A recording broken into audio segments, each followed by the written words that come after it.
Que la grâce et la paix vous soient données de la part de l'Éternel et du Seigneur Jésus-Christ.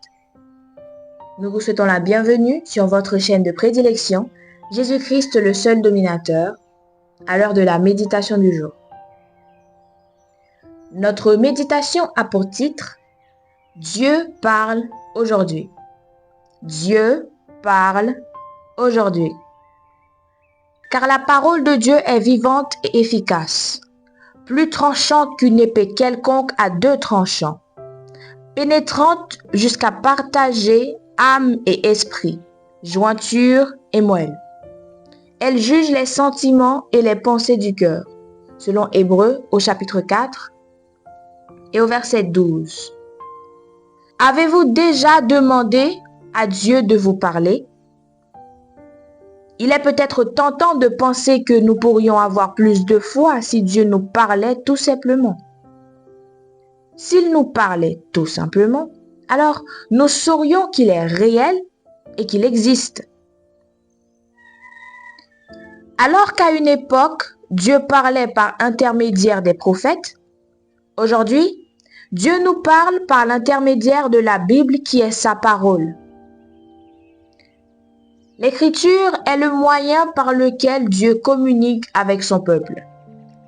Chaque fois que nous ouvrons notre Bible, nous écoutons les paroles de Dieu lui-même.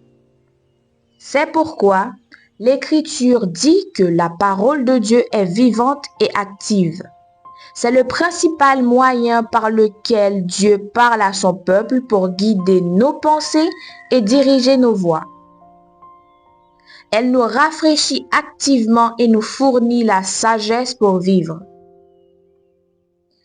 L'auteur de l'Épître aux Hébreux nous dit également que l'Écriture est comme une épée qui peut couper et diviser nos recoins les plus intimes.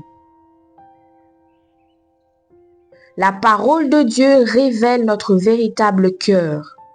Elle nous expose nos sentiments et nos pensées, puis nous guide vers ce qui est juste. La parole de Dieu est pleine de rafraîchissement pour nos fatigues.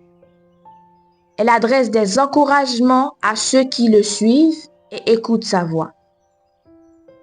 L'Écriture est également pleine de vérités qui nous guident vers une vie juste.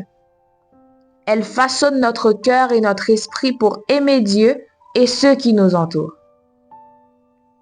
L'une des meilleures choses que vous puissiez faire pour votre vie est de vous engager quotidiennement dans la lecture de la parole de Dieu. Si nous lisons rarement, nous entendrons rarement sa voix nous parler. Plus nous développerons des habitudes régulières d'engagement avec Dieu, plus il sera facile d'entendre et de suivre ses conseils. Alors, aujourd'hui, prenez le temps de réfléchir à la manière dont vous pouvez créer une habitude quotidienne d'engagement dans la parole de Dieu. Ne l'oubliez pas, Dieu veut nous parler, mais c'est à nous de nous mettre prêts à l'écouter. Que le Seigneur vous bénisse.